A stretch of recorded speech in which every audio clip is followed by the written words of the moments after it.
없으시면은 기도가 없으시면은 오늘 에베소서 5장 8절부터 24절에 있는 말씀까지 같이 읽고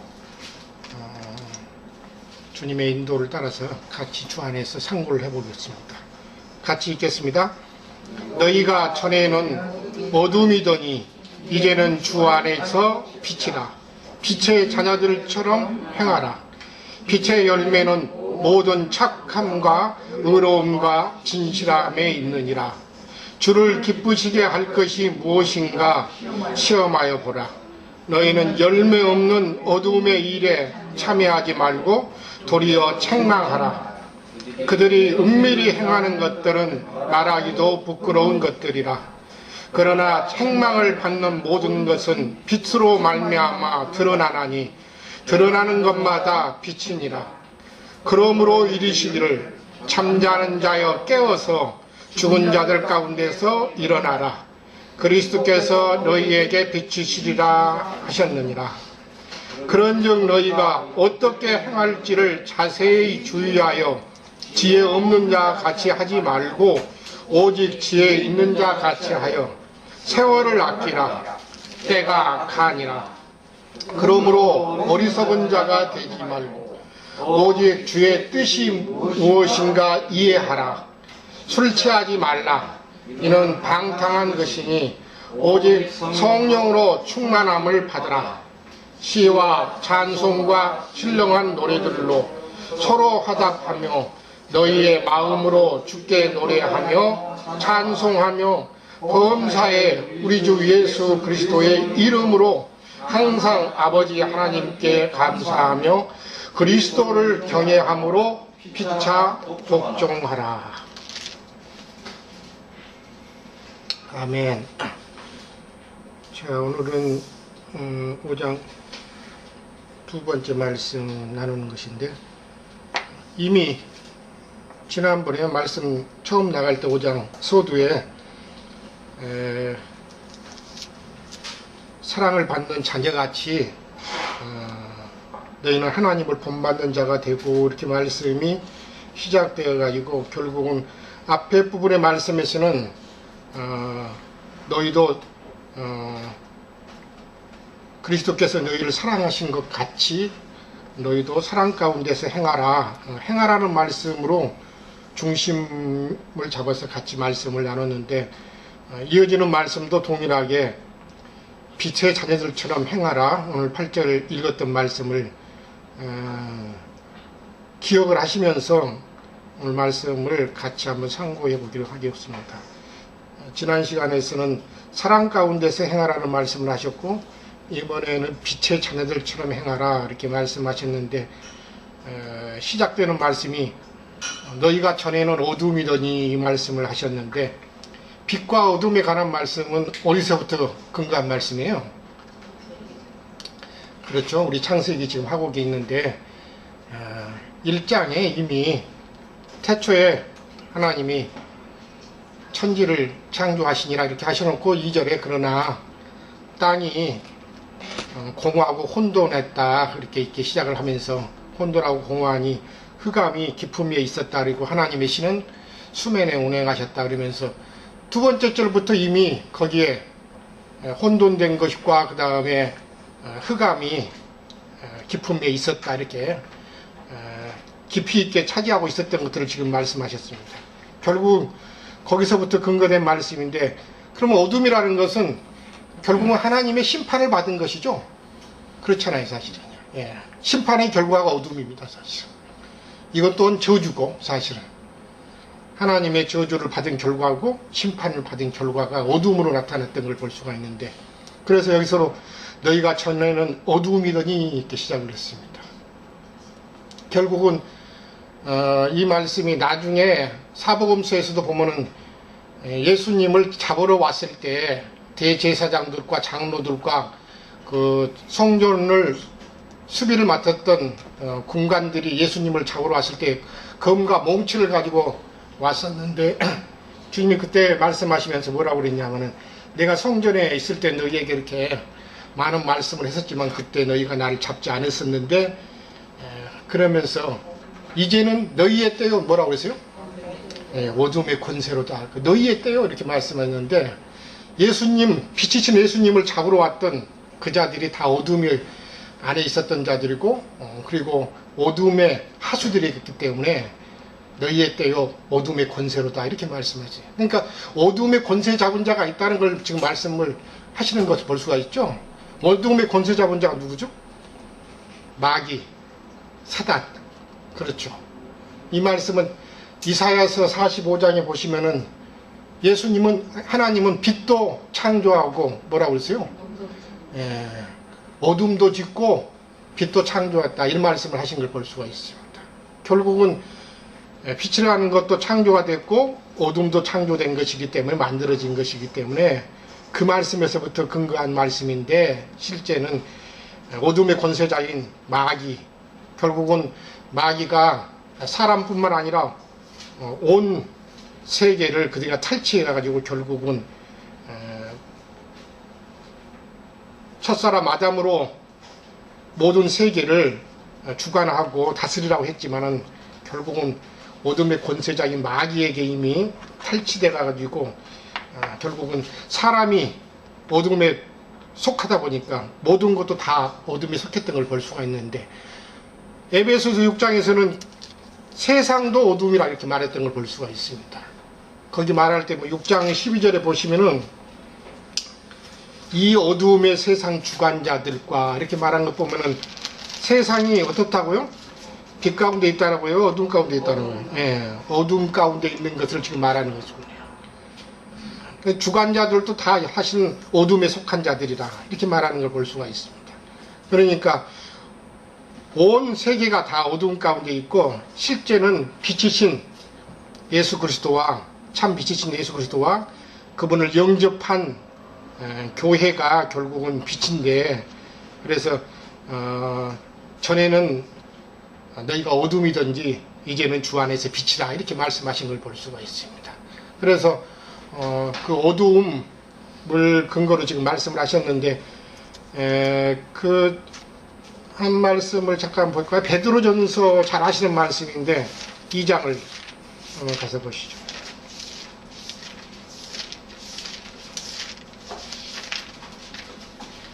구절 말씀을 보시죠.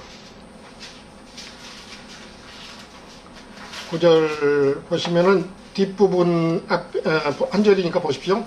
그러나 너희는 택하신 족속이요 왕같은 제사장들이요 거룩한 나라요 그의 소유된 백성이니, 이는 너희를 어두운 데서 불러내어 그의 귀한 빛에 들어가게 하신 이에 아름다운 덕을 선포하게 하려 하심이라 이렇게 말씀하시죠. 그 뒷부분에 보시면 너희를 어두운 데서 불러내어 이렇게 말씀하셨어요. 그의 귀한 빛, 일반적인 물질적인 빛이라고 했었으면은 꼭 굳이 이렇게 귀한 빛에 들어가게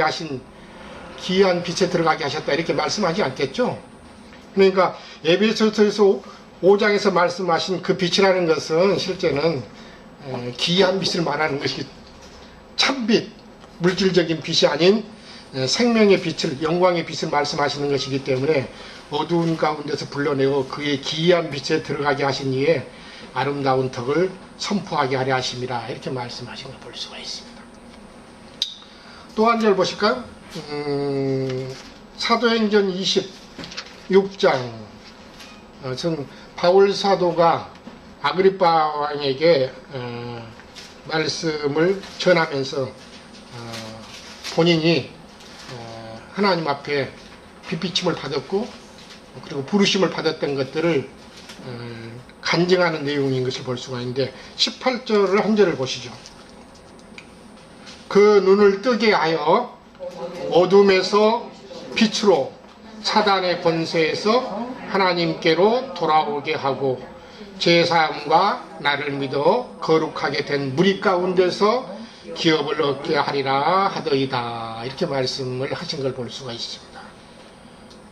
여기 보시면은 그 눈을 뜨게 해서 어둠에서 빛으로 오겠다. 그리고는 사단의 권세에서 오늘 우리가 나눴던 말씀 다 드렸네. 어둠의 권세, 사단의 권세에서 하나님께로 돌아오게 했고 이렇게 말씀하셨습니다. 그러니까 어둡다는 것은 뭐가 어둡다는 걸 말하는 겁니까? 사람 내면 세계가 어둠가를 말하는 거죠. 영이 죽었고 마음은 부패된 영혼의 상태가 다 어두운 것을 말하는데, 특별히 여기서는 그 눈을 뜨게 해서 어둠에서 빛으로 오겠다 그랬는데, 이 말씀은 이제 사복음서에서 보시면은 온몸이 어두운 것은 뭐가 어둡다는 말씀을 사복음서에서 했어요. 예, 마음 눈이 어둡기 때문에 온몸이 어둡다. 그 마태복음 6장에 있는 말씀입니다. 사실은 거기 보시면 그 말씀을 잠깐 보시고 가시죠. 기왕이 피했었으니까. 마태복음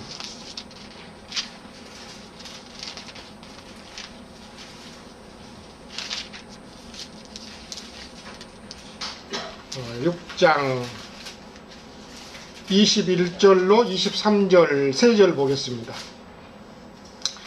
내 보물이 있는 그곳에는 내 마음도 있느니라. 눈은 몸의 등불이니 그러므로 내 눈이 성하면 온몸이 밝을 것이요 눈이 나쁘면 온몸이 어두울 것이니 그러므로 내게 있는 빛이 어두우면 그 어두움이 얼마나 더하겠느냐, 그 말씀을 하셨어요. 특별히 21절에 보면 보물 이야기를 하시면서 보물이 있는 그곳에 내 마음이 있다 이런 말씀을 하시면서 눈은 몸의 등불이니 이렇게 말씀하신 걸 볼 수 있는. 그러니까 이 눈은 무슨 눈이에요? 바깥에 있는 여기 오간에 있는 눈을 말할까요? 마음 눈을 말할까요? 그렇죠. 마음 눈을 말하는 것이, 내 마음이 어디 있느냐 이렇게 말하면서 이 눈을 밝으면 온몸이 밝을 것일 거예요. 그러니까 마음 눈이 뜨지 않았기 때문에 사람은 어둠 가운데 있다 그랬습니다. 그래서 사람이 주님을 영접해서 참 빛이신 예수를 영접하면은 마음 눈이 떠진 것 상태이기 때문에 아까 그 눈을 뜨게 해서 어둠에서 빛으로 사단의 권세에서 하나님께로 돌아가게 했다. 지금 이 말씀을 하신 걸 볼 수가 있습니다. 자, 이제 에베소서로 다시 오셔가지고 결국은 우리가 전에는 어둠이더니 이것은 영은 하나님과 단절된 상태, 죽은 상태고 마음은 부패된 상태로 하나님과 상관없는 마음 전체가 다 어두움에 잡혀있는 상태이기 때문에 너희가 전에는 어두움이니 이렇게 했습니다. 어두운 상태의 특징이 뭐예요? 지혜가 총명이 없는 상태죠. 사실은요. 사람은 어둡다는 것은 하나님이 주신 지혜와 총명을 받지 못한 그런 상태이기 때문에 성경이 말할 때 어둡다 이렇게 말하는 걸 볼 수가 있습니다.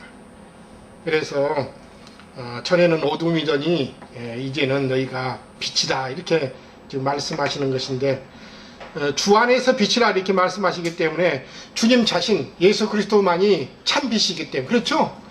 요한복음, 요한일서 전체가 다 빛이신 예수 그리스도에 대해서 증거를 하고 계시는데, 요한복음 1장에 보시면은 참 빛 그렇게 말씀하신 걸 볼 수가 있습니다. 참 빛이 와서 너희 가운데 비쳤지만은 사람들이 그 빛에 오기를 싫어했다 이렇게 말씀하신 걸 볼 수가 있는데, 왜 그러냐? 빛 가운데 오기 싫어했다는 말씀이 요한복음 3장에 나와 있는데 왜 빛 가운데 오기를 싫어했다고 했어요? 어두움을 더 사랑하더라 그 뜻입니다. 사람을. 그러니까 원래 사람은 어두움에 붙잡혀 있던 사람이기 때문에 빛에 오기를 싫어하고 어두움을 더 빛보다 사랑하더라 했습니다. 이것이 특징입니다. 그러니까 잘 보세요. 세상적인 모든 사람들이나 믿는다고 하면서도 실제는 빛 가운데 있지 않은 사람들은 어떤 증거가 나타났을 때 참 사람의 영이라는 건 아주 민감합니다. 사실은 어둠에 있는 자들은 어둠을 좋아하기 때문에 어둠으로 모이고, 빛 가운데 있는 자들은 빛을 좋아하기 때문에 진리 가운데 쫓는 걸 볼 수가 있습니다. 이게 갈라진다는 뜻입니다. 그래서 창세기에서 보면 빛과 어둠을 가르는 이야기를 처음부터 하셨던 걸 볼 수가 있습니다. 이게 뭐 어떤 객관적인 사실만을 말하는 것이 아니라 빛과 어둠을 나누사, 그것은 실제적으로 교회 가운데서도 믿는 이들 가운데서도 믿지 않는 자들 가운데서도 마찬가지입니다. 어떤 사랑이 닫히면은 빛 가운데로 나올 자들이 있는가 하면은 아무리 같이 교회 생활을 하더라도 그 사람 내면이 이미 어두웠던 사람이면 어두움으로 간다는 뜻입니다. 잘 아시죠? 예수님의 12제자 가운데에서 누구였죠? 가룟 유다는 원래부터 어둠이었기 때문에 주님이 주신 말씀 똑똑하게 받고 나가니까 뭐가 됐다고 했어요? 네, 밤이더라고요. 어둠으로 갔다는 뜻입니다. 때가 되면은 그는 원래부터 어둠이었기 때문에 어둠을 향해 가는 걸 볼 수가 있습니다. 갈릴 때가 되면은 사실은 나머지 11자들은 다 빛 가운데 있었기 때문에 빛이신 예수님을 쫓는 걸 볼 수가 있습니다. 이건 중요합니다. 왜 이 말씀을 하느냐? 앞에 7절에서 이미 어떤 헛된 말로 너희를 속이지 못하게 하라 이 말씀을 하시면서 하나님의 진노가 불순종의 아들들에게 임하나니 그러므로 그들과 함께하는 자가 되지 말라 이 말씀 가운데 빛과 어둠을 나누는 말씀을 하시면서 빛의 자녀들처럼 행하라 이 말씀을 하신 걸 볼 수가 있습니다. 어둠을 행하는 자들을 쫓지 마라 그런 뜻입니다. 그러면 여기 있는 불순종의 아들들이라는 것은 이 바깥에 있는 세상 사람들을 말했겠어요? 교회 안에 있다고 하지만은 빛 가운데 있지 않은 자들을 말했겠어요? 그렇죠. 교회 안에 있으면서도 빛 가운데 행하지 않은 자들을 지금 말하는 것입니다. 오늘 제가 나누고자 하는 말은 그렇습니다. 나중에 이것이 빛의 열매로 이렇게 연결이 되는 말씀인데 그러면 이제 빛은 예수 그리스도 빛을 쫓는다 그런 뜻입니다. 빛의 자녀들처럼 행하라 이렇게 말씀하시고 나서는 열매 이야기로 나왔는데 잘 아시겠지만 열매는 하늘이 맺는 것입니까? 땅이 맺는 겁니까?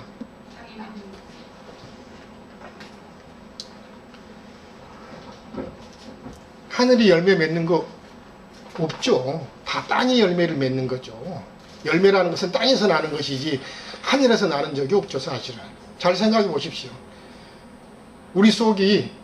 우리는 다 하늘에 앉혀진 바 되고 그러니까 우리 영은 주님이 거하시는 하늘이죠.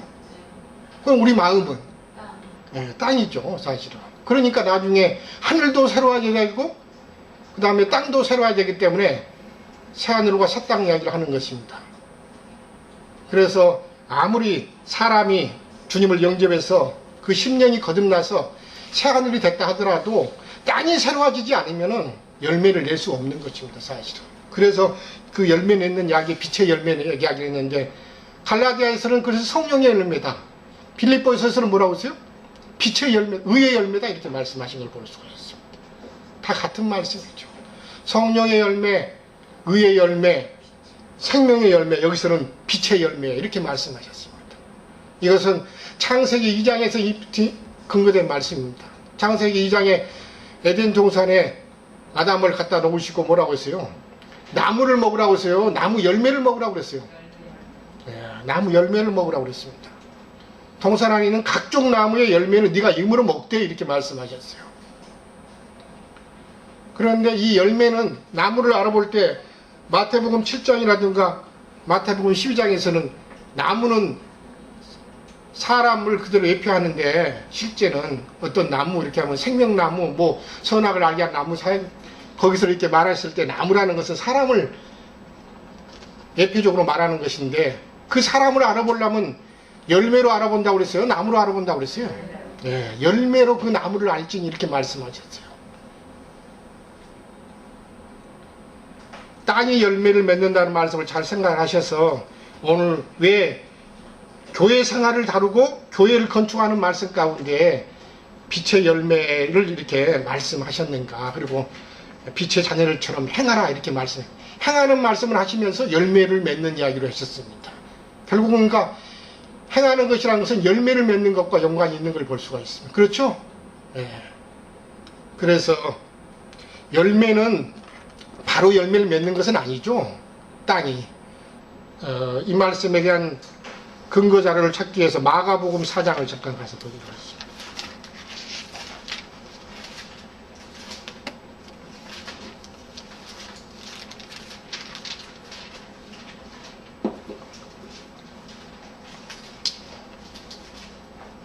마가복음 4장은 씨 뿌리는 비유에 관한 말씀인데 26절에서 29절의 말씀을 같이 읽고 상고해 보겠습니다. 같이 읽겠습니다.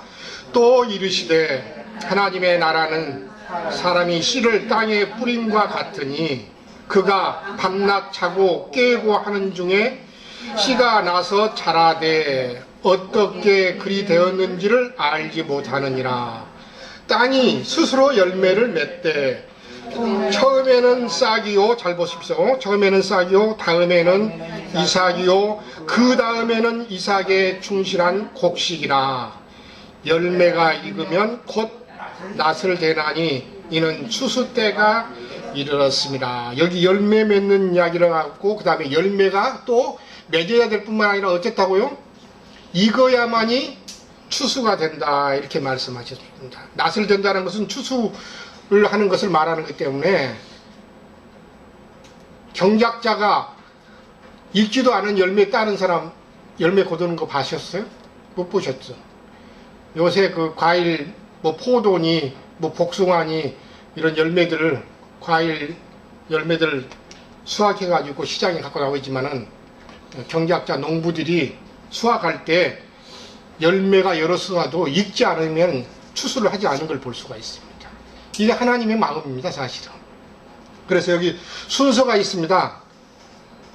땅이 열매를 아까 맺는다는 말씀을 하셨습니다. 하늘이 열매를 맺는 것이 아니라 땅이 열매를 맺는다.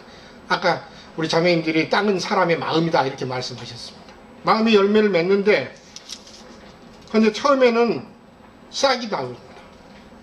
시작할 때 신앙생활의 처음에부터 사람이 열매를 맺는 것은 아니라는 거죠. 처음에는 싹을 내고 그 다음에는 이삭을 내고 그 다음에 이삭이 냈다 할지라도 이삭에 충실한 곡식이 돼야 되는 것이에요. 익어야 된다. 여물이 들어야 되는 것이죠, 사실은. 그런 다음에 열매가 익으면은 낫을 된다, 추수를 한다 이렇게 과정이 있는 걸 볼 수가 있습니다, 사실은. 그래서 교회 생활이라는 것은 열매를 내는 생활이 돼야 되지만은 사람이 신앙이 자라야 되기 때문에 성숙이 돼야 되는 문제이기 때문에 처음부터 교회 생활을 시작하자마자 사람이 열매를 맺는 것은 아니고 빨리 열매를 맺으라고 해갖고 막 맺고 그 다음에 익으라고 해가지고 막 억지로 한다고 해가지고 그 속에 있는 생명이 성숙되는 것은 아니죠, 사실은요. 때가 있는 것이고 시간이 지나야만이 사람이 열매를 맺는 것이기 때문에 이런 말씀을 잘 상고를 해보시면서 어느 정도 시간이 지나야만이 그 열매를 맺는다는 것을 지금 말씀하시는 것이기 때문에 그런데 그 열매가 생명의 열매야 되고 실제는 사람이 먹을 수 있는 열매야 되기 때문에 익어야 된다는 말씀을 지금 여기서 열매가 연결해야 되고 그 다음에는 익어야 된다는 말씀을 하신 걸 볼 수가 있습니다. 결국은 하나님이 잡수실만 하고 하나님이 잡수신다는 것은 형제 자매인들이 다 그 열매를 먹어야 되는데 에덴 동산에서 아담도 마찬가지입니다. 그 열매를 먹으라고 했을 때 익지도 않은 열매를 먹을 수는 있겠어요, 사실은. 열매를 맺었을 뿐만 아니라 익은 열매를 따먹었겠죠, 사실은요. 그래서 교회 안에도 형제 자매님들이 누림이 되고 드실 수 있는 그 형제 자매님들이 드실 수 있다는 것은 곧 주님이 받을 수 있는 그런 열매를 맺어야 할 뿐만 아니라 들을 수 있는 그런 성숙된 신앙들이 되셔야 될 것을 지금 에베소서는 말씀하고 있는 걸 볼 수가 있습니다. 그래서 성령의 열매를 아까 갈라디아서는 말씀하는 것이고 여기 에베소서는 빛의 열매다. 그 빛의 열매는 모든 착함과 그 다음에 의로움과 진실함에 있다. 그런데 착하다 이렇게 했는데 세상적인 그런 관념을 보고 이건 생각을 갖고 착한 것 그렇게 생각할 것이 아니라 그 전에 개혁성경에서는 모든 선함과 이렇게 되어 있는 것인데 그렇죠? 하나님께서 선하게 여기시는 것을 말하는 것이지 세상 사람들이 말하는 착한 선한 것이 아니고 모든 선함들 그것은 교회 가운데에서 덕이 될 만한 그런 것들을 지금 말씀하시는 것입니다. 그 다음에 의로움과 하나님의 의, 그 다음에 진실함에 있다 그랬습니다. 이런 열매들을 우리 자신들이 맺음으로 말미암아 결국은 열매 없는 그런 어둠 가운데 행하는 저주받은 그런 사람이 되지 않고 하나님이 축복을 받고 하나님이 받으실 만한 그런 열매를 맺을 수 있는 그런 자가 될 것을 지금 사도는 말씀하고 계시는데, 이 열매를 말할 때 맨 먼저는 사복음서에서 예수님이 오셔서 무슨 나무에 거기서 열매 없는 것을 보시고 저주하셨죠?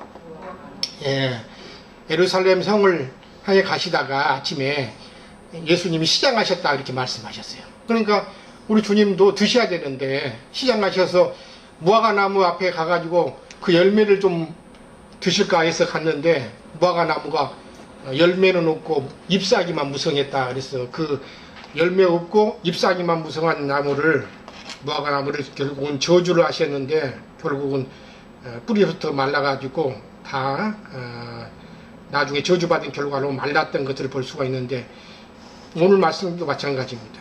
우리가 다 주님의 그런 생명을 받았으면 생명의 열매를 지금 낼 수 있는 그런 지경까지 우리 자신들이 성숙이 돼서 열매를 맺음으로 예수님 앞에 열매를 드릴 수 있는 그런 자들이 다 돼야 되는데, 우리 자신들도 거기 저주받아가지고 열매 없는 그 자들처럼 우리 자신들도 동일하게, 교회도 마찬가지죠. 결국은 열매가 없으면은 주님이 그 저주에서 말라비틀어진 무화과 나무처럼 되는 것이기 때문에, 신약에는 이제 무화과 나무로 하지 않고 교회는 포도나무로 이렇게 되기 때문에, 포도나무도 여전히 열매를 맺지 못하면 결국은 저주를 받을 수밖에 없고, 그 열매 없는 자들은 나중에 주님이 심판하실 때 보면 어디 나오세요? 빛이 없는 어두운 가운데서 내던지게 되기 때문에, 오늘 여기 말씀하신 부분 11절에 보시면 너희 열매 없는 너희는 어둠의 일에 참여하지 말고 이렇게 했는데, 어둠의 일과 지금 빛에 열매 맺는 것과 이렇게 비유해서 말씀하시는데, 열매 없는 어두움의 일에 참여하지 말고 저희를 책망하라 그랬는데, 결국은 로마서 13장 같은 데 보시면은 거기 보시면은 어두움의 일에 잠깐 가서 보시죠. 벗고 빛의 갑옷을 입자 이렇게 로마서 13장에도 말씀하시는데,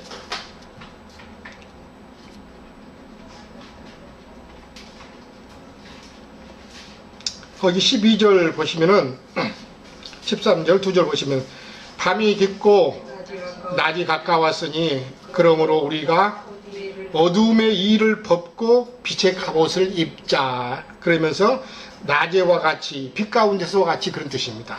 단전히 행하고 방탕하거나 술 취하지 말며 음란하거나 호색하지 말며 다투거나 시기하지 말고 그랬는데, 여기 있는 것들이 다 빛의 열매예요. 어둠의 일이에요. 그렇죠. 방탕, 술 취하지며 음란하거나 호색하는 것들이 다 이게 어둠의 일들이죠, 사실은. 이것은 열매 없다 이렇게 하면 열매 없는 어둠의 일이다 이렇게 말씀하셨습니다. 결국은 이 열매 없는 어둠의 일에 참여되는 것, 어둠의 일 가운데 행하는 자들은 결국은 유다서에 보시면은 거기 보면 열매 없는 죽고 또 죽고 뿌리까지 마른 열매 없는 가을나무 거기 나왔는데, 그들은 다 캄캄한 예비된 캄캄한 흑암에 돌아갈 유리아린 별들이라 이렇게 말씀했던 걸 볼 수가 있습니다. 결국은 그들은 다 어둠 가운데 쫓아낼 뿐만 아니라 결국은 다 어둠에 돌아갈 자들이기 때문에 최종적으로 그들은 결국은 하나님의 심판 가운데 들어갈 자들인 것을 지금 말씀하시면서, 맨 그 에베소서 오늘 5장 뒷부분에 보시면은 그들이 행하는 것은 은밀히 행하는 자들이다 이렇게 지금 말씀하신 걸 볼 수가 있습니다. 그러면서 말하기도 부끄러운 것들이라 이렇게 말씀하신 걸 볼 수가 있습니다. 이런 말씀들을 보시면서 이것들이 다 세상 가운데서 행하는 것이 아니고 교회 가운데서 행하여지는 것들이기 때문에, 그들은 은밀히 행하는 것들은 말하기도 부끄러운 것들이라 이러면서 이 어둠의 일에 참여하지 말고 도리어 책망을 해라 그러면서, 책망받는 모든 것은 결국은 빛으로 드러날 것이다 이 말씀을 하시면서, 14절에 보시면은 이르시기를 잠자는 자여 깨어서 이렇게 말씀하신 것 보면 죽은 자들 가운데서 이제 일어나라 이렇게 하시는데, 결국은 이 어두움에 참여되는 자들이 꼭 죽은 자들, 영이 살아나지 않는 그런 자들만이 그런 것이 아니고, 교회 생활 가운데서 얼마든지 그가 영이 거듭나고 주님을 영접한 자들을 할지라도 그 신앙이 잠자는 상태에 있으면 어두움 가운데 행할 수 있는 것이기 때문에 이 말씀을 하시는 것이죠. 그러죠? 그래서 잠자는 자여 깨어서 이렇게 말씀하신다는 것은 어두움의 일에 이제 그만 참여하고 빛의 자녀들처럼 행하여서 결국은 하나님의 기쁘시게 할 것이 무엇인가를 살펴보라는 말씀으로 지금 이어지는 말씀을 볼 수가 있습니다.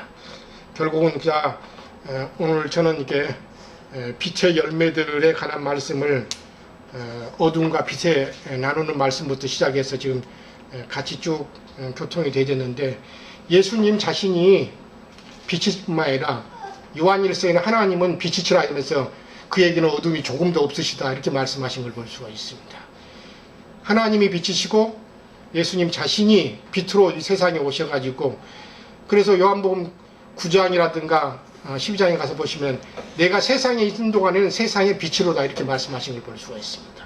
그러면서 너희도 나를 믿으면 빛의 자녀가 될 것이다, 빛의 아들들이 될 것이다 이렇게 말씀하셨는데, 우리 자신들도 교회 가운데에서 교회가 또한 빛이기 때문에 결국은 최종적으로 빛의 영역인 거룩한 성 새 예루살렘은 달빛이나 햇빛이 필요 없고 하나님의 영광빛으로 충만한 곳인데, 어두움이 전혀 없는 어두움의 일에 참여되지 않고 빛 가운데 행하는 자들이 결국은 그 열매를 가지고 최종적으로는 빛의 영역인 거룩한 성 새 예루살렘에 참여되게 하시는 것이 하나님의 뜻이기 때문에 우리가 교회 생활 가운데 빛의 열매를 내므로 말미암아 빛의 자녀들처럼 행하는 하나님이 원하시는 아름다운 교회 생활을 하실 것을 당부하는 말씀으로 이어지는 걸 볼 수가 있습니다.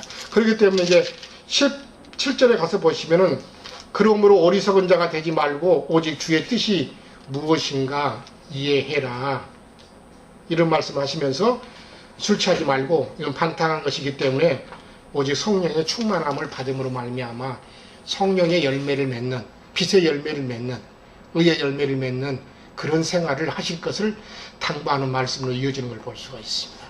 이런 말씀 보시면서 우리 자신들도 과연 빛의 열매를 맺는, 성령의 열매를 맺는, 의의 열매를 맺는 하나님 앞에 그 열매를 드릴 수 있는 그런 자들로 우리 자신들도 교회 생활이 온전하고 아름다운 그런 생활로 더 진보되고 승화되어야 되겠다, 그런 말씀들을 같이 나누면서 저는 여기서 마치겠습니다. 나머지 우리 지우 형제님이나 두 형제님이 말씀을 더 이어서 하실 걸로 믿습니다. 저는 여기서 마치겠습니다.